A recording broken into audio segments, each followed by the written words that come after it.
তো হ্যালো ভাই ব্রাদার, কি খবর তোমাদের? আশা করি তোমরা ভালো আছো। তো ব্র্যান্ড নিউ ভিডিওতে তোমাদেরকে স্বাগতম। তো গাইস, অনেকদিন পর ভিডিও আপলোড করতেছি, আর আজকের ভিডিওটা মূলত হচ্ছে থাম্বনেল নিয়ে। সো থাম্বনেল নিয়ে আমাদের চ্যানেলে প্রায় অনেকগুলোই ভিডিও আছে, বাট গেমিং থাম্বনেল নিয়ে এটা হচ্ছে আমাদের ফার্স্ট ভিডিও। তো যদি তোমরা গেমিং থাম্বনেল নিয়ে আরও ভিডিও চাও তাহলে অবশ্যই কমেন্টস বক্সে বলবে। তো আজকের ভিডিও শুরু করি। তো আজকে আমি তোমাদেরকে দেখাবো কীভাবে তোমরা ফ্রি ফায়ারের কাস্টমের জন্য, মানে কাস্টম 1v1 বা 1 vs 2 বা 1 vs 3 1 vs 4 যে কাস্টম থাম্বনেলগুলো থেকে সেটা তোমরা কীভাবে তৈরি করবে, এবং তোমরা যে বিআর র্যাঙ্কগুলো খেলো বা র্যাঙ্ক ম্যাচগুলো খেলো সেগুলো থাম্বনেল কীভাবে তৈরি করবে। তো আমি তোমাদেরকে দুটো থাম্বনেল আজকের ভিডিওতে তোমাদের সাথে আমি শেয়ার করবো। তো আই হোপ আজকের থাম্বনেলগুলো তোমাদের পছন্দ হয়েছে। যদি তোমরা ডাউনলোড করতে চাও তাহলে ভিডিওটি সম্পূর্ণ দেখবে। So role the intro.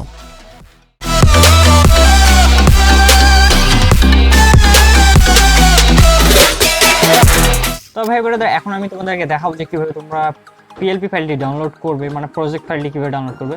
তো প্রথমত তোমাদেরকে ভিডিওর ডিসক্রিপশনে গুগল ড্রাইভের একটা লিঙ্ক দেখতে পারবা। সো গুগল ড্রাইভের লিঙ্কটা কিছুটা এরকম দেখতে হবে। সো লিঙ্কটার উপর তোমাদেরকে ট্যাপ করে দিতে হবে, ঠিক আছে? লিঙ্কটার উপর যখন তোমরা ট্যাপ করে দিবে তখন তোমাদের সামনে মূলত এরকম একটা ইন্টারফেস চলে আসবে। তো এখানে উপরে যে ডাউনলোড বাটন দেখতে পাচ্ছ, তো সিম্পলি তোমরা কি করবে, এই ডাউনলোড বাটনের উপরে ট্যাপ করে দিবে, আর PLP ফাইলটি মানে প্রজেক্ট ফাইলটি ডাউনলোড হওয়া শুরু হয়ে যাবে। সো আমাদের যে প্রজেক্ট ফাইলটি আছে এটা কিন্তু ডাউনলোড হচ্ছে। সো বেশি এমবি না, খুব অল্প এমবি। সো আমাদের PLP ফাইলটি মানে প্রজেক্ট ফাইলটি ডাউনলোড করা শেষ।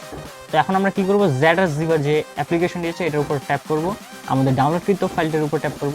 তারপর এখানে দেখতে পাচ্ছেন আমাদের থাম্বনেল মানে প্রজেক্ট ফাইলটি। তো এটার উপর ট্যাপ করে আমরা স্ট্রাক হিয়ারের উপর ট্যাপ করে দেবো। তো এখানে পাসওয়ার্ড চাইবে। সো ভিডিওটি সম্পূর্ণ দেখলে তোমরা পাসওয়ার্ডটি পেয়ে যাবে। সো এখানে তোমরা সেই পাসওয়ার্ডটি দিয়ে দিবে।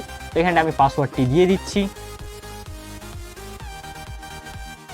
তো পাসওয়ার্ডটি দিয়ে দেওয়ার পরে এখানে আমাদের প্রজেক্ট ফাইলটি এক্সট্রাক্ট হয়ে গেছে। তো এখন আমরা Pixellab অ্যাপ্লিকেশনটি ওপেন করব কাস্টমাইজের জন্য।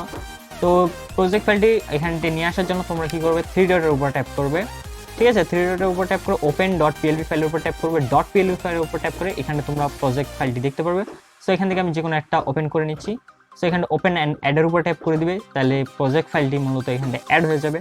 তো এই হচ্ছে আমাদের থাম্বনেল। তো এটাকে যদি তোমরা কাস্টমাইজ করতে চাও, তো কাস্টমাইজ করার জন্য লেয়ার অপশনে ট্যাপ করে এখান থেকে প্রত্যেকটা জিনিস কিন্তু তুমি কাস্টমাইজ করে নিতে পারো। তো এখানে আমরা নামটা চেঞ্জ করবো, যেখানে রয়েছে extension FF। So extension FF নামটা আমরা চেঞ্জ করে দেবো। সো এখানে আমরা এক্সটেনশন নামটা ক্লোজ করে এখানে আমাদের চ্যানেলের নাম দিয়ে দিচ্ছি। আর অনেকে ভাবতেছে যে এই এক্সটেনশন FF এটা কোন চ্যানেল। সো এটা হচ্ছে আমার বড় ভাইয়ের চ্যানেল। যদি তোমরা কেউ সাবস্ক্রাইব করতে চাও, link in the video description, যাও ওখানে সাবস্ক্রাইব করে নিতে পারো। সো এখানে যে সেকেন্ড নামটা আছে এখানে আমরা আরেকটা চ্যানেলের নাম দিয়ে দিচ্ছি। সো আমাদের আরেকটা ব্লগ চ্যানেল রয়েছে, যেমন হচ্ছে সোয়াগ মামা। যারা আমার ব্লগ ভিডিও দেখতে চাও তাহলে ওই চ্যানেলটা সাবস্ক্রাইব করতে পারো। সো আমি দুই জায়গায় আমাদের দুইটা চ্যানেলের নাম দিয়ে দিলাম। এখন তোমরা চাইলে কিন্তু আরও কাস্টমাইজ করতে পারো। এখানে যে আমাদের ক্যারেক্টারগুলো আছে এই ক্যারেক্টারগুলো তোমরা তোমাদের গেমে যে ক্যারেক্টার আছে সেগুলো ছবিটা এখানে দিতে পারো। আর যদি চাও এগুলো তোমরা গুগল থেকে ডাউনলোড করতে পারো।